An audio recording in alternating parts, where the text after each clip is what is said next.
ये पूरा आसमान गूंज जाना है, बता देना है कि हम सब राष्ट्रभक्त हैं, हम भगवाधारी हैं, हम राम के भक्त हैं, हम हनुमान हैं। इसलिए दोनों हाथ उठा करके जोर से बोलेंगे, भारत माता की वंदे, जय श्री राम, जय श्री कृष्ण, हर हर महादेव।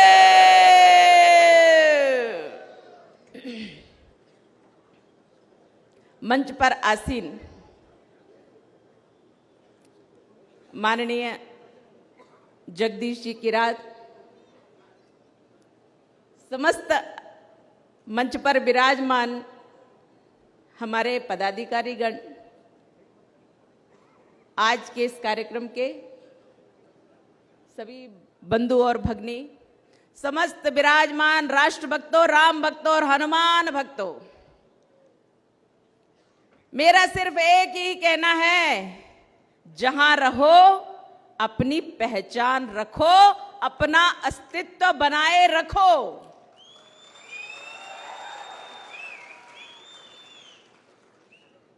मैं यहां आई हूं आप लोगों से मिलने, इसके पूर्व मैं आना चाहती थी। उस समय उडुपी में दुर्गा यात्रा का कार्यक्रम था, परंतु कांग्रेस ने मेरी टॉर्चर कर करके, प्रताड़नाएं दे करके इतनी ज्यादा हालत बिगाड़ी कि कभी कभी वो तकलीफें इतनी जोर पकड़ जाती हैं कि ऐसे नुकसान मुझे झेलने पड़ते हैं। मैं चाहती थी कि मैं हमारी मातृशक्ति का उत्साहवर्धन करने के लिए जाऊं, उस दुर्गा यात्रा का भव्य और दिव्य स्वरूप देखूं, लेकिन मैं नहीं पहुंच पाई। तो जब इस कार्यक्रम के लिए मुझे आमंत्रित किया गया तो मैंने कहा कि अब कुछ भी हो मुझे जाना ही है, क्योंकि हम आप लोगों का मनोबल कभी नहीं तोड़ सकते।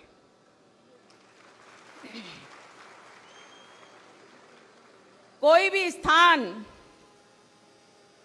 उसकी पहचान उसकी संस्कृति से होती है,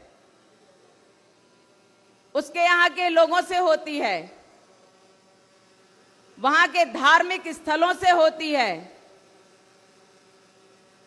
जन्म लेने वाली धरा तभी पवित्र होती है जब इसको माता का रूप कहा जाए। तो हमारे यहाँ हमारी जो जन्मभूमि है, भारत भूमि है, इसको हम क्या कहते हैं? भारत माता। और इसलिए कहा जाता है कि जननी जन्मभूमिश्च स्वर्गादपि गरीयसी। ये जन्मभूमि हमारी स्वर्ग से भी महान है। जहां हमने जन्म लिया है, जहां हम खाते हैं, पीते हैं, सोते हैं, हर कार्य यहां करते हैं, तो इसका ऋण चुकाए बिना हमें शांति से बैठना नहीं चाहिए। इसका ऋण चुकाना ही पड़ेगा। धन्य है वो वीर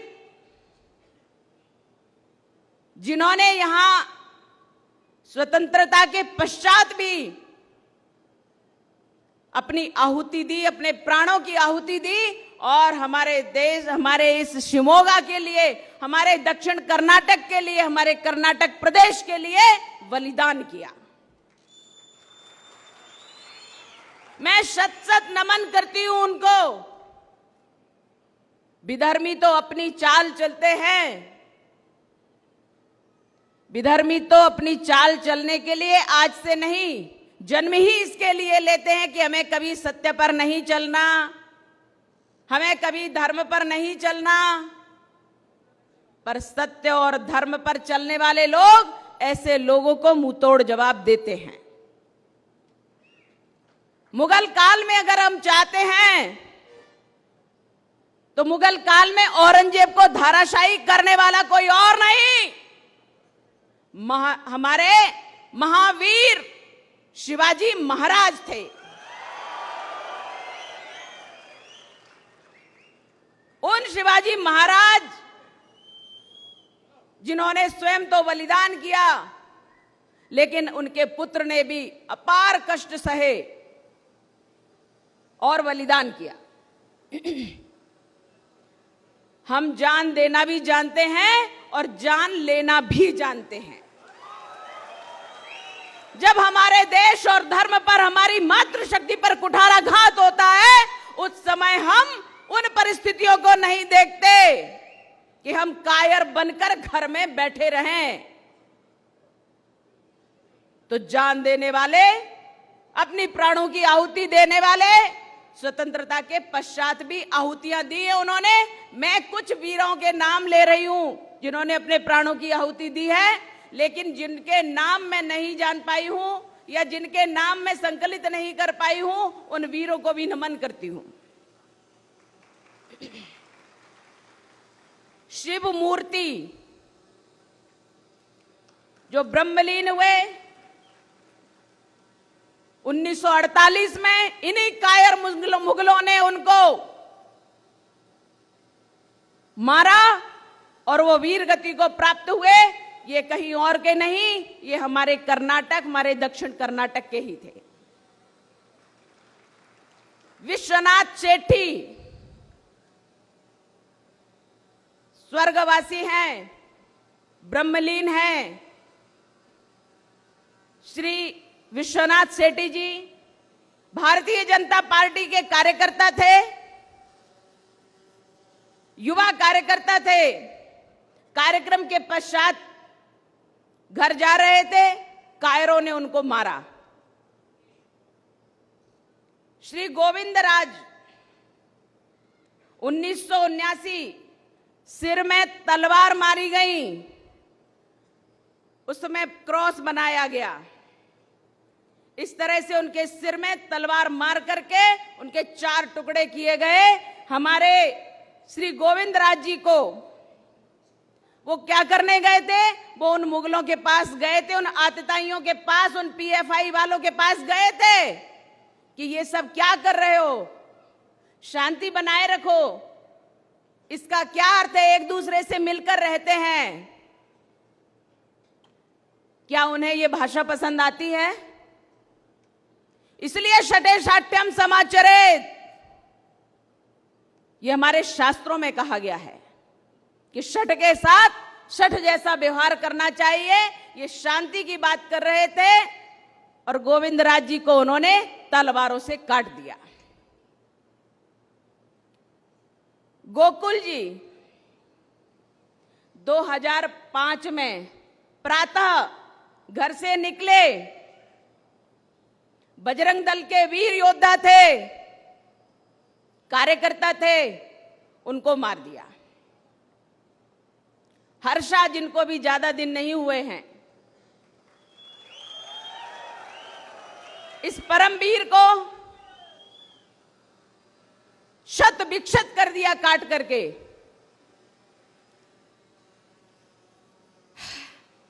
2022 में बजरंग दल के पदाधिकारी थे प्रवीण नेट्टूर, मंगलूर पुत्तूर से थे, वो भी आज हमारे बीच नहीं है क्योंकि उनको भी इस पीएफआई ने मारा। प्रशांत पुजारी गुडबिद्रे मंगलौर से थे, बजरंग दल के कार्यकर्ता थे।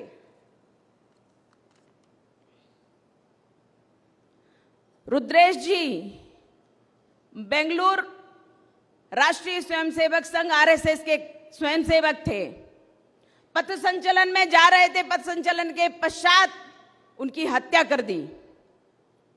कुटप्पा मणिकेरी विश्व हिंदू परिषद के कार्यकर्ता थे। सौम्या भट्ट,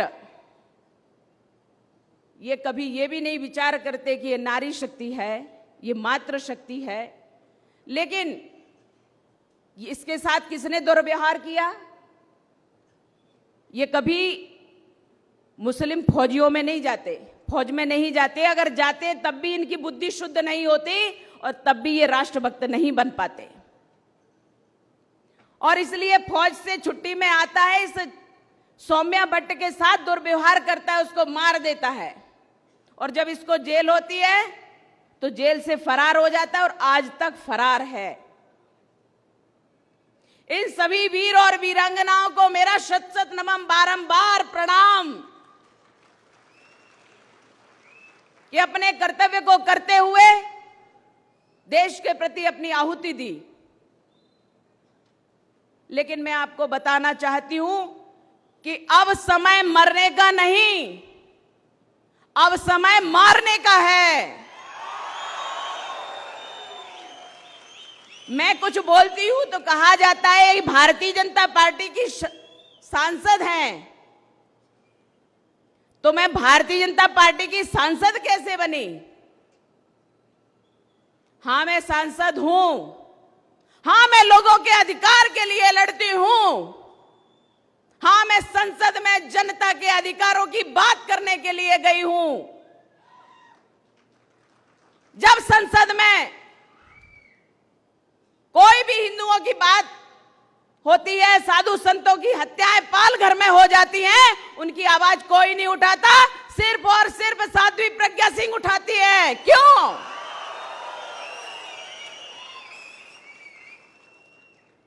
क्योंकि हम सन्यासियों की, हम सनातनियों की रक्षा के लिए, हम हिंदुओं की रक्षा के लिए ही सांसद बने हैं। और अगर सांसद नहीं भी हैं और नहीं थे, तब भी हम हिंदुओं की रक्षा के लिए जेल में गए, प्रताड़नाएं सही, आज तक अपनी दम पर चल नहीं पाते, लेकिन हौसला कम नहीं है, वो हमें तोड़ नहीं पाए। जब तक जिंदा हैं, आप लोगों की सनातन की रक्षा के लिए सदैव तत्पर रहेंगे, अंतिम श्वास तक तत्पर रहेंगे। बहुत धमकियां आती हैं, मुझे मारने के लिए बहुत धमकियां आती हैं विधर्मियों की। मैंने कहा सामने आ जाओ, एक बार सामने आ जाओ कायरो, देख लोगे भारत का सन्यासी कैसा होता है। मातृशक्ति कैसी होती है, सनातन के लिए अपना तन मन धन जीवन भाव कर्म विचार अर्पण करने वाला कैसा होता है।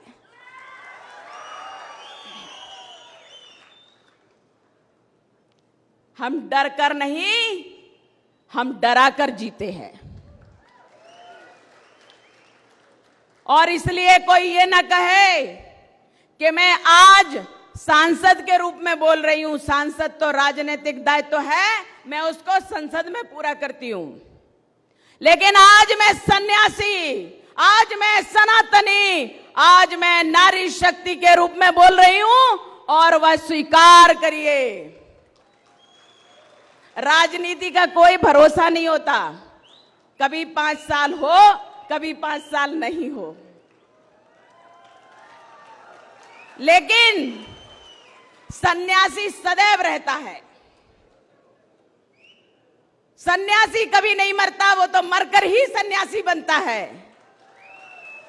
इसलिए हमें मारने की धमकी देना, हमें मारने का डर दिखाना, हमें मारने का भय दिखाना, ये कायर तुम्हें मालूम नहीं है विधर्मियों।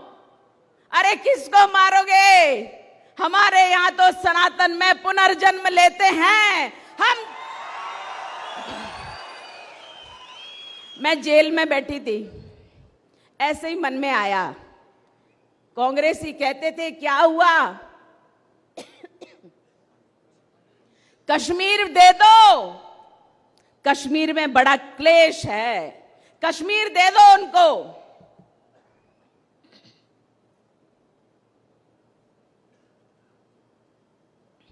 जमीन का टुकड़ा है, क्या फर्क पड़ता है, तो दे दो जमीन का टुकड़ा, कश्मीर उनको दे दो। और हम कश्मीर को क्या मानते हैं? भारत मां का शीश, वो कटने नहीं देंगे। तो जेल में बैठी थी, जेल में बैठ करके ध्यान आया कि अरे ये कांग्रेसी कभी बुद्धि इनकी सुधर नहीं सकती। कोई बात नहीं, मन के भाव थे कागज पे लिख दिए। ये धरा मेरी मां है, ये धरा मेरी मां है, इसे जमीन न कहने देंगे।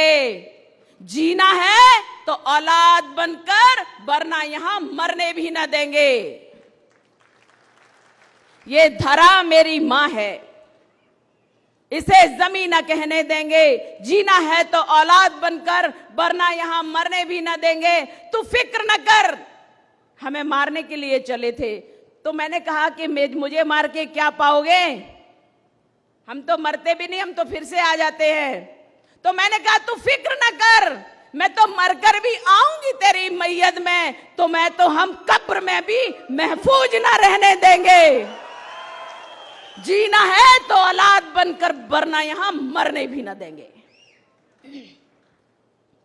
चाहे जेल में रखो, चाहे खेल में रखो, चाहे बेल पे रखो, कोई फर्क नहीं पड़ता। जहां ये दिल भारत माता का है, ये जान भारत माता की है, रग रग भारत माता का है, तो तुम किसको मारोगे और किसको डराओगे। इसलिए ये जोश सदैव रहना चाहिए और ये जोश के साथ होश भी रहना चाहिए। लोगों ने मुझे कहा, एक कोई कांग्रेस का अध्यक्ष है इधर का प्रदेश का, आजकल उसको हिंदू की परिभाषा याद आने लगी। उनका एक लीडर, उसको भी हिंदू समझ में आने लगा। कुछ नहीं मिला तो उसे किसी ने कहा जनेऊ पहनता है हिंदू, हिंदू जनेऊ पहनता है, तो उसने कोट के ऊपर ही जनेऊ डाल लिया। धोती पहनता है हिंदू, तो धोती को लपेटा, किसी ने लपेट दिया होगा, तो संभालते संभालते चल नहीं पा रहा था बेचारा। उसे नहीं पता हिंदू तो हिंदू है, हिंदू बना नहीं जाता, हिंदू तो जन्मजात शाश्वत हिंदू होता है। ना हमें काटा जाता है, ना हमें कुछ और किया जाता है, हमारे तो संस्कार ही अखंडित के हैं। खंडित संस्कार हमारे यहां नहीं होते। होते हैं क्या? अरे तुम्हें तो खंडित करके मुसलमान बनाया जाता है, हम तो अखंड धरा के वासी हैं। इसलिए जिसके संस्कार ही खंड खंड के हों, वो अखंडता की क्या बात करेगा, और इसलिए वो हिंदू की क्या बात करेगा। इस कांग्रेस के प्रदेश अध्यक्ष जो भी हैं, नाम आप लोग जानते होंगे, नहीं जानना तो कोई आवश्यकता नहीं है, लेकिन सामने मिल जाए जरा उनको समझा देना शुद्ध हिंदी में और शुद्ध कर्नाटक में। उनसे कहना कि हिंदू शब्द की परिभाषा करना तुम्हारे वश में नहीं है और हिंदुओं से टकराना नहीं है। हिंदू राष्ट्र है और ये हिंदू राष्ट्र रहेगा, और ये विश्वगुरु था और विश्वगुरु बनेगा। इसलिए हिंदू की परिभाषा करने की तुम्हारी औकात नहीं है। तुम्हारी तो औकात है कि जाओ जिनकी जाति का पता नहीं, जाओ जिनके धर्म का पता नहीं, जाओ जिनके देश का पता नहीं, उनकी चाटुकारिता करो और उनकी परिभाषाएं करते रहो। हिंदू की परिभाषा करना छोड़ देना, नहीं तो हिंदू तुम्हें कभी कुर्सी पर टिकने नहीं देगा और नहीं टिकने दे रहा है, सांसें भर रहा है।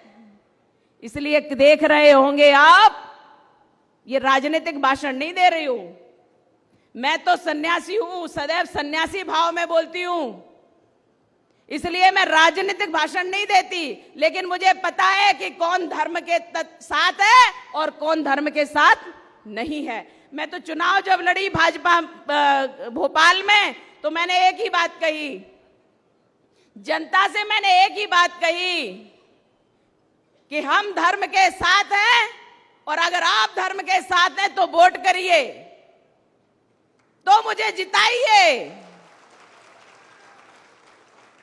और वास्तव में जनता धर्म के साथ थी भोपाल की, और उसने मुझे जिताया। इसलिए मैं सांसद हूं।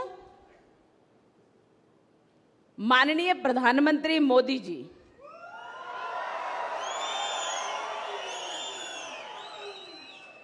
वो कोई ऐसे ही प्रधानमंत्री नहीं बन गए। उनके मन में भी, उनके तन में भी, उनके भाव में भी इस देश के प्रति समर्पण है।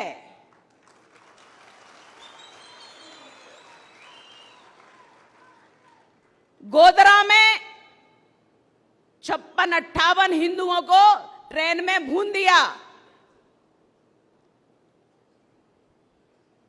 आपस में जिनके लोग मरे उन्होंने किसी को मार दिया, मारने वालों को मार दिया। बात पूरी माननीय मोदी जी पर आ गई। उन्होंने उसका सामना किया, और इतना ही सामना न किया, उस व्यक्ति ने पल पल अपमान सहा। उसी अमेरिका ने उनको वीजा देने के लिए मना कर दिया था, और आज वही अमेरिका क्या कर रहा है आप देख रहे हैं। आज दोस्ती का हाथ पकड़े हैं और छोड़ते नहीं बन रहा है। इसलिए माननीय मोदी जी का अस्तित्व है, इसलिए माननीय मोदी जी कहलाते हैं। विश्व में जो भारत कांग्रेस के शासन में कटोरा लेकर के जाता था, और आज दाता बन गया है, दाता। क्योंकि ये जो भगवा रंग है ना, ये भगवा रंग दाता है, इसका अर्थ ही दाता है। इसलिए इसका जो सम्मान करता है वह दाता हो जाता है। इसलिए आज भारत विश्व को दे रहा है। भारत का झंडा किसी ने पकड़ लिया तो वो बड़े से बड़े देशों के युद्ध में सुरक्षित हो जाता है।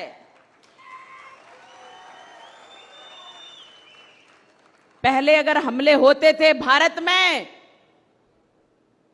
तो मना कर दिया जाता था, संसद पे हमला हुआ, पकड़े गए लोग, मारे गए लोग, पक्का हो गया किस देश, दुश्मन देश ने ये हमला करवाया।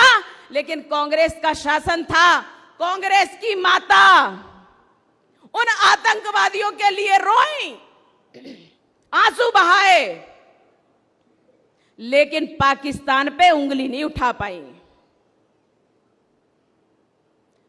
2008 26/11 मुंबई पर हमला होता है, पर कभी पाकिस्तान पे उंगली नहीं उठा पाए।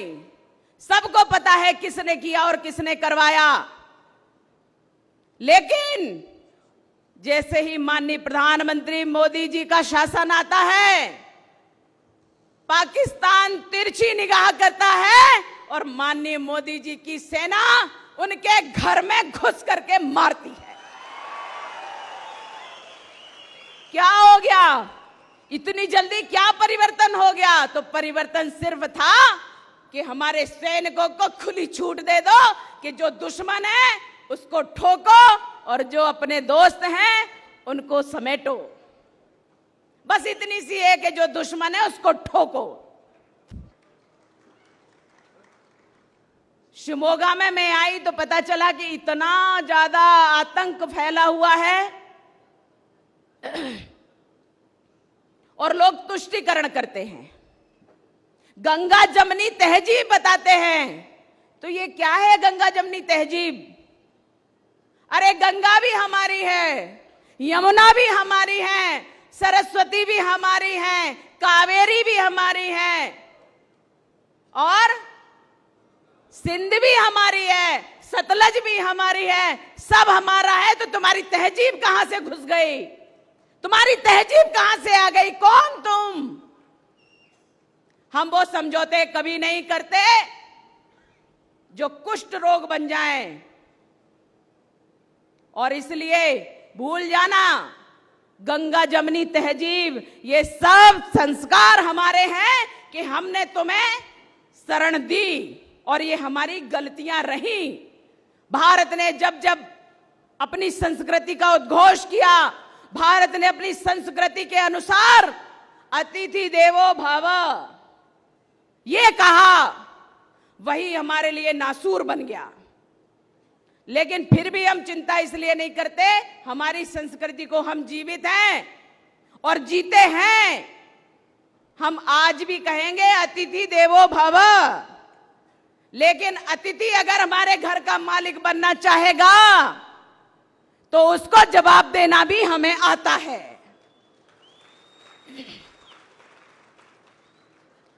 इसलिए हिंदू शब्द की अवहेलना करना, हिंदू शब्द को अपमानित करना कांग्रेसी छोड़ दें। हिंदू जागृत हो चुका है, हिंदू अपने सहज भाव में रहता है, तब तक तो ठीक है।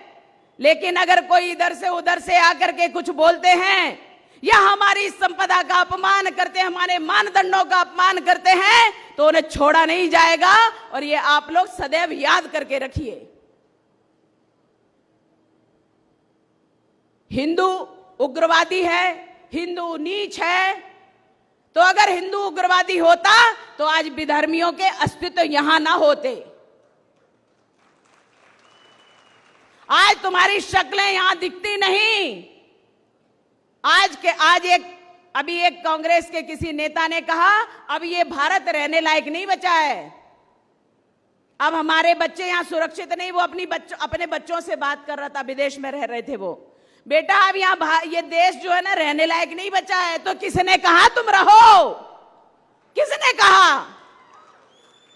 अरे जैसे आए थे अतिथि देवो भव का है वैसे चले जाओ, नहीं तो भेजना हमें आता है। म्यांमार में मार करके भगाया था हमने, अब तब भी दिखाया अतिथि देवो भव। लेकिन रोहिंग्या यहां आकर बस गए और 100% यहां पर क्राइम कर रहे हैं। और जब इस देश को इस प्रकार से तुम आघात पहुंचाने लगोगे तो हमें उसका भी जवाब देना पड़ेगा। हिंदू जागरण करना हमारा काम है, लेकिन अपनी रक्षा करना भी हमारा कर्तव्य है। मातृशक्ति की रक्षा करना हमारा कर्तव्य है, लेकिन मातृशक्ति को स्वयं की रक्षा करना भी उसका कर्तव्य है। लव जिहाद, उनके यहां जिहाद की परंपरा है।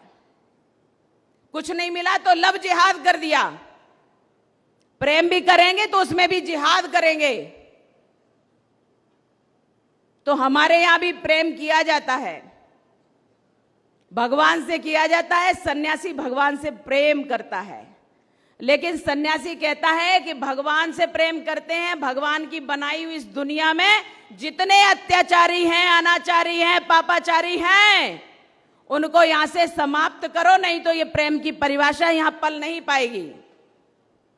इसलिए लव जिहाद करने वालों को लव जिहाद जैसा उत्तर दो।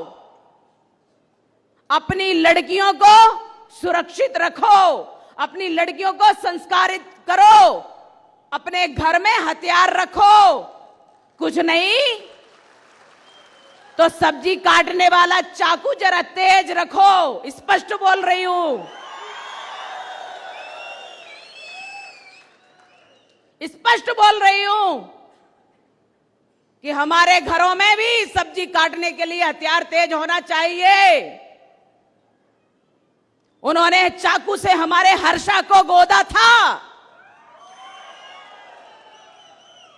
उन्होंने चाकू से हमारे वीरों को, हिंदू वीरों को, बजरंग दल के कार्यकर्ता, भाजपा के कार्यकर्ता, युवा मोर्चा के कार्यकर्ताओं को गोदा है, काटा है। तो हम भी सब्जी काटने वाले चाकुओं को जरा तेज रख लें, पता नहीं कब कैसा मौका आए।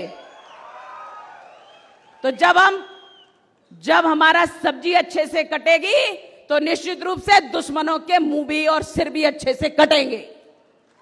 और आत्मरक्षा का तो सबको अधिकार है, आत्मरक्षा का तो सबको अधिकार है।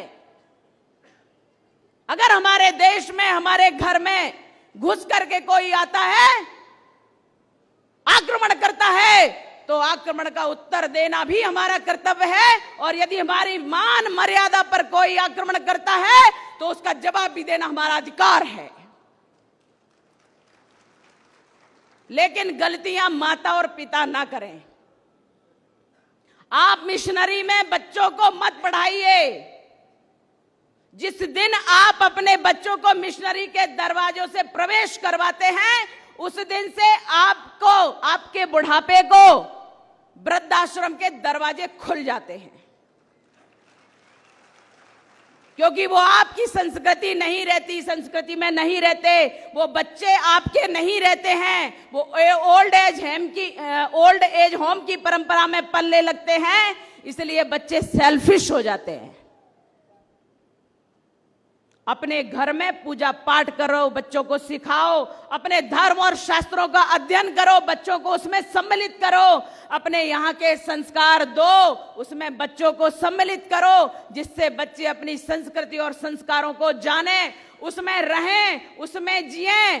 तब वो समझ पाएंगे कि ये देश हमारा है, ये संस्कृति हमारी है, ये माँ हमारी है, ये पिता हमारा है, ये रिश्तेदार हमारे हैं, ये समाज हमारा है, ये हिंदुत्व हमारा है, ये भगवा हमारा है।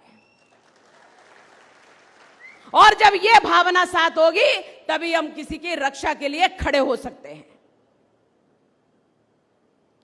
और ये हमारा कर्तव्य बनता है। मैं माता पिता को, भाइयों को, बहनों को आह्वान करती हूं कि अपनी शिक्षा दीजिए। सिलेबस तो सिलेबस होता है पढ़ाई के लिए, लेकिन उसमें भगवान कृष्ण का युद्ध, भगवान कृष्ण की प्रेरणा, गीता के उपदेश, रामचरितमानस का, रामायण का, राम की मर्यादा भी सिखाना चाहिए। राम की मर्यादा है तो सीता का शील भी सिखाना चाहिए, सीता का सतीत्व भी सिखाना चाहिए, द्रौपदी का हमारा परिणाम भी सिखाना चाहिए। द्रौपदी का जिस प्रकार से विवल होना और शील की मर्यादा को भंग करना, उसका जो उन्होंने परिणाम दिया वह भी हमें सिखाना चाहिए। इसलिए लड़कियों को हमें चलता फिरता एटम बम बनाना चाहिए। क्यों? अगर उनके शील पर, उनकी मर्यादा पर, उनकी इज्जत पर किसी ने हाथ डाला तो उसका हाथ तोड़कर उसके दूसरे हाथ में दे देना चाहिए। मैं जब पढ़ती थी तो डरते थे। कोई अच्छा व्यक्ति नहीं डरता था, लेकिन गुंडे डरते थे। मैं अपने शहर में रहती थी तो मैंने कह रखा था, यदि किसी लड़की को किसी लड़के ने छेड़ा तो समझ लेना मुझे छेड़ा। तो मुझे छेड़ा तो उसके साथ मैं क्या करूंगी, ये उन्हें ध्यान आ जाता था। इसलिए हमारे क्षेत्र में जहां मैं रहती थी वहां लड़कियों को नहीं छेड़ा जाता था और नहीं छेड़ा जाता है आज तक।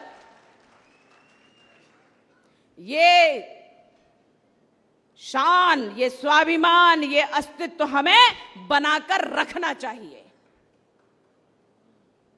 और इसलिए मैं आपसे आह्वान करती हूं कि अपनी लड़कियों को लव जिहाद में फंसने नहीं देना है। लड़कियों को लव जिहाद की तरफ देखना भी नहीं, पर यदि कोई ऐसा करता है तो उसकी रक्षा करने का कर्तव्य हमारी बालिकाओं का हो जाए तो कोई भी बालिका लव जिहाद का शिकार नहीं होगी। जिस तरह से ये लव जिहाद हमारे यहां फैल रहा है, इसका मुंहतोड़ जवाब हमारी नारी शक्ति को देना पड़ेगा। उसका जवाब हमारे भाई बंधुओं को, योद्धाओं को, वीरों को देना पड़ेगा। और ये सबको अधिकार है। प्रकृति भी कहती है कि यदि उसके घर पर, उसके बच्चों पर किसी प्रकार से कोई जीव जंतु आक्रमण करता है तो वो पक्षी पूरी तरह से उसको खत्म करने के लिए तैयार होता है। हमें भी अपने घर की, अपने परिवार की, अपने समाज की, अपने प्रदेश की और अपने देश की रक्षा करने के लिए तत्पर हो जाना है। इसलिए लव जिहाद में हमें फंसना नहीं है और लव जिहाद से हमें देश को उबारना है, बचाना है और हमारी मातृशक्ति की रक्षा करना है। ये हम सबका कर्तव्य है। हम संकल्प लेते हैं आज के दिन।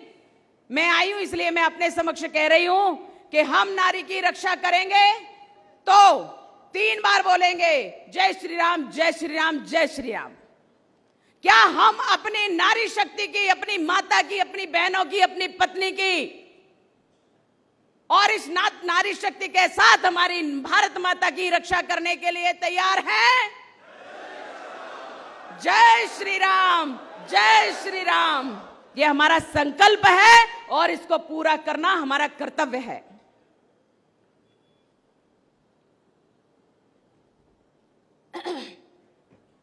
हम हिंदू धर्म की रक्षा के लिए बने हैं। हम हिंदू हैं।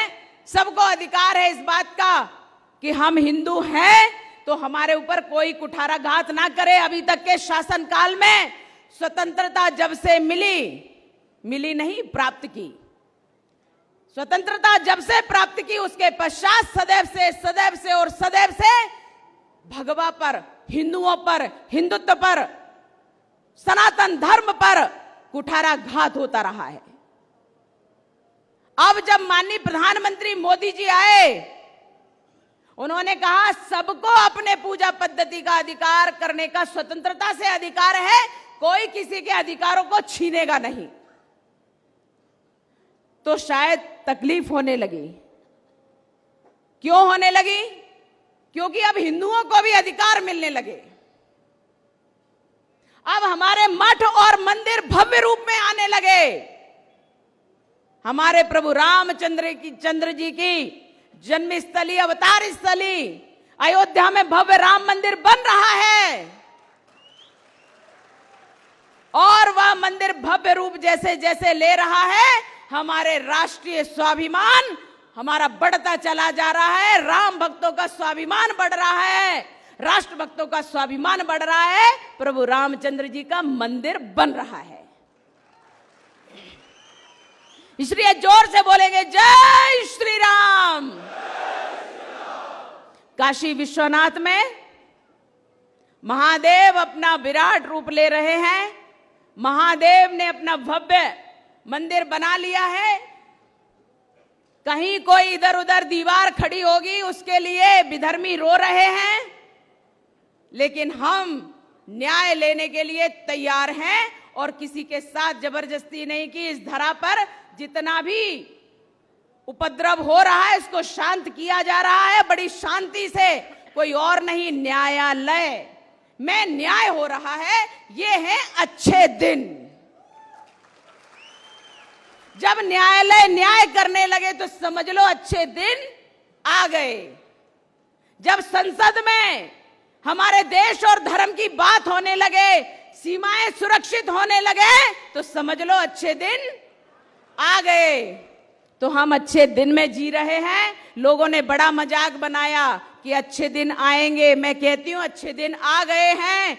तभी इन लोगों को पीड़ा हो रही है। जब विधर्मी तिल मिलाने लगे और तड़पने लगे तो समझ लो अच्छे दिन आ गए हैं। और इसलिए इन अच्छे दिनों को बनाए रखने का कर्तव्य हमारा है और अच्छे दिन बने रहेंगे तो देश हमारा विश्व गुरु बनेगा, यह सुनिश्चित है।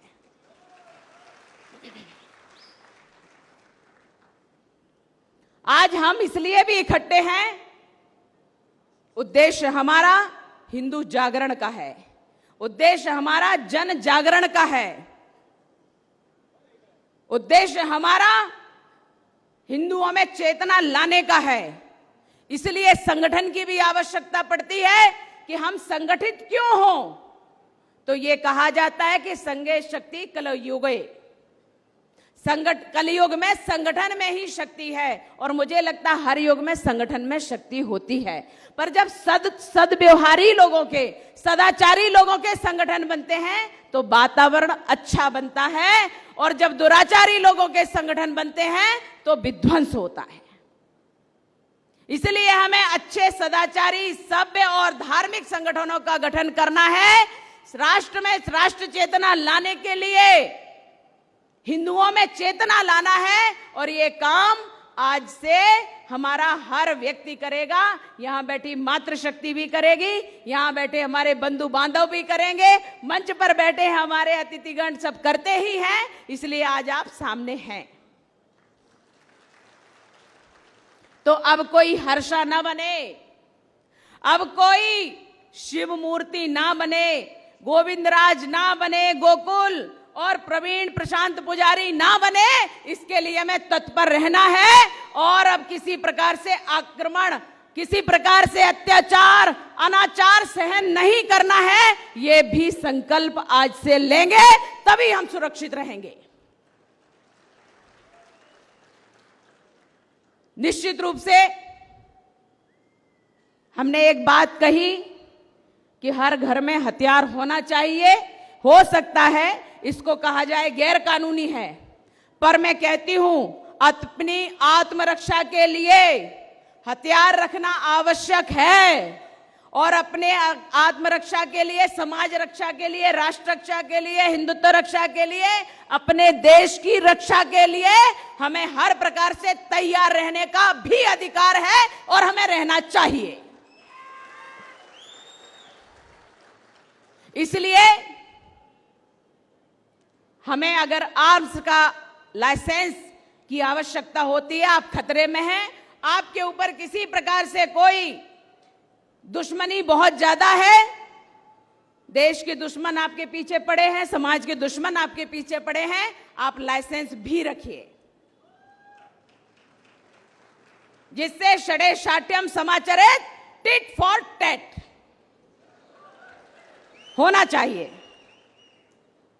हम शांति की परिभाषा चाहते हैं, कहते हैं, और हमारी संस्कृति, हमारे धर्मशास्त्रों में लिखा है, ओम द्यौ शांति अंतरिक्षोगम शांति पृथ्वी शांति रापा शांति औषधया शांति वनस्पतया शांति विश्वदेवा शांति सर्वगोम शांति शांति रेवा शांति सामा शांति रेदि। इससे बड़ी शांति की परिभाषा हो ही नहीं सकती। वसुदेव कुटुंबकम की परिभाषा हम करते हैं, उस वसुदेव कुटुंबकम की परिभाषा में पूरा विश्व समाया हुआ है, पूरी पृथ्वी और आसमान समाया हुआ है, इसलिए इससे विस्तृत परिभाषा कोई नहीं हो सकती। अब इतने विस्तृत संस्कारों में जीने के पश्चात हमें कहीं एक विधर्मी आकर के बरगलाने का प्रयास करता है तो हमें उधर नहीं जाना है, क्योंकि हम विराट में जीते हैं और हम विराट हैं। हम कभी अकेले नहीं हैं, हम सदैव संगठन में हैं, ये मान करके चलिए। जब आप एक चल पड़ोगे, आपके पीछे हिंदुत्व चल पड़ेगा, कभी आप अकेले नहीं हैं। आप ये देख रहे होंगे, प्रत्यक्षम किम प्रमाणम, ये कहा जाता है, शास्त्रोक्ति है। इसलिए आपके सामने मैं प्रत्यक्ष खड़ी हूं कि विधर्मियों ने कोई कसर नहीं छोड़ी,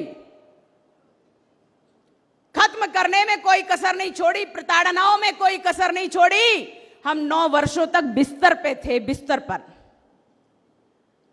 लेकिन आज आपके समक्ष खड़े हैं, ये प्रत्यक्ष है, क्योंकि हम धर्म के पक्ष में हैं, हम धर्ममय हैं, हम भगवाधारी हैं, हम कभी डरेंगे नहीं, हम कभी हटेंगे नहीं, हम कभी झुकेंगे नहीं, सदैव धर्म के लिए खड़े रहेंगे, खड़े रहेंगे, खड़े रहेंगे। आज एक ही पार्टी थी पहले, पर एक पार्टी राष्ट्रभक्त पार्टी बनी और उस राष्ट्रभक्ति पार्टी के प्रणेता,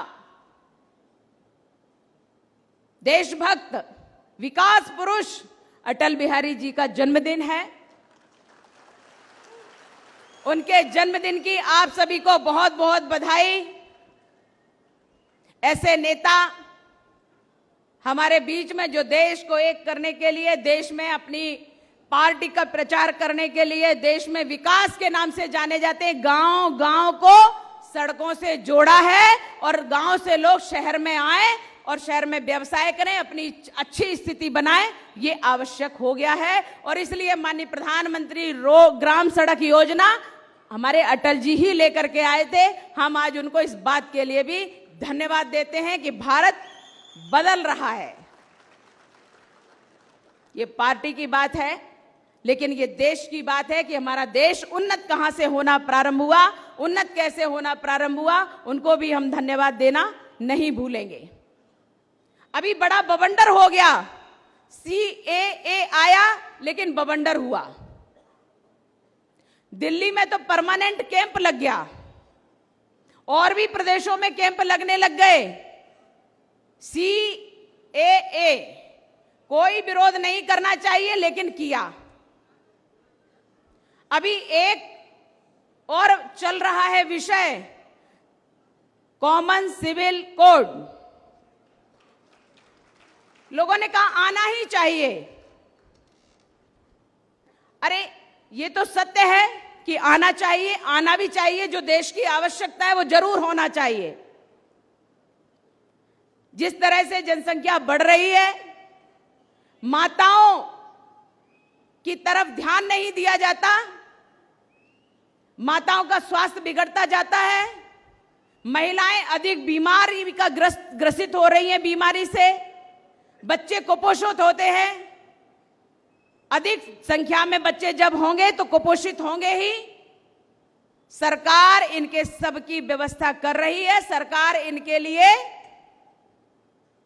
भोजन की व्यवस्था करती है, पौष्टिक आहार की व्यवस्था करती है, इनके स्वास्थ्य की चिंता करती है, लेकिन यह भी कहती है कि जनसंख्या नियंत्रण होना ही चाहिए। पर बाकी लोग कहने लगे ये सब किसी और से कहा जा रहा है,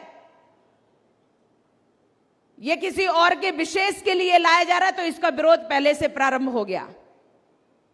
मुझे लगता है कि हमारे देश की जननी स्वस्थ होना चाहिए। स्वस्थ होगी तभी स्वस्थ बच्चे होंगे।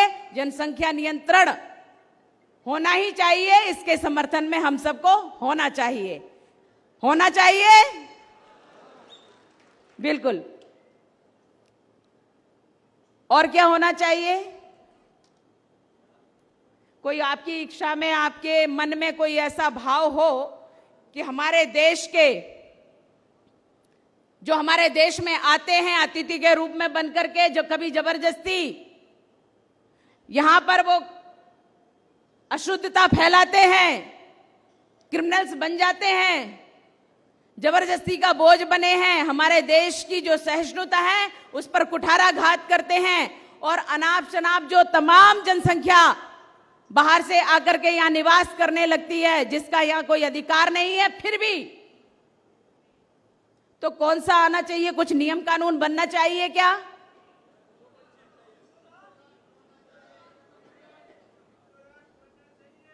हिंदू राष्ट्र बनना चाहिए।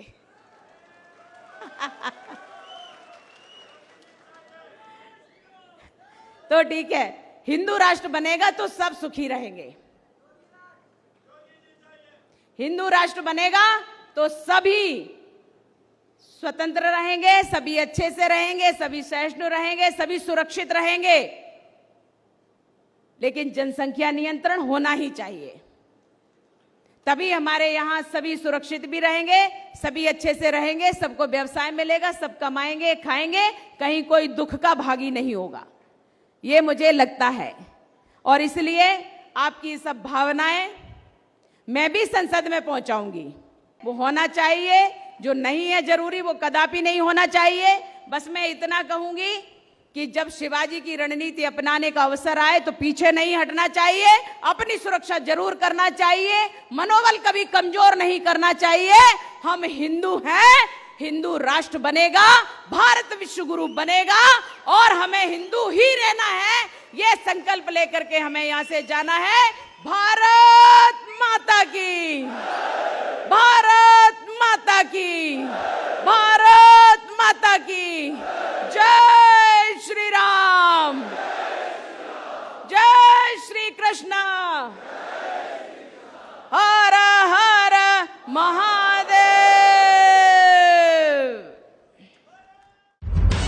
ನಿಖರ ಸುದ್ದಿ, ಸದಭಿರುಚಿಯ ಕಾರ್ಯಕ್ರಮ.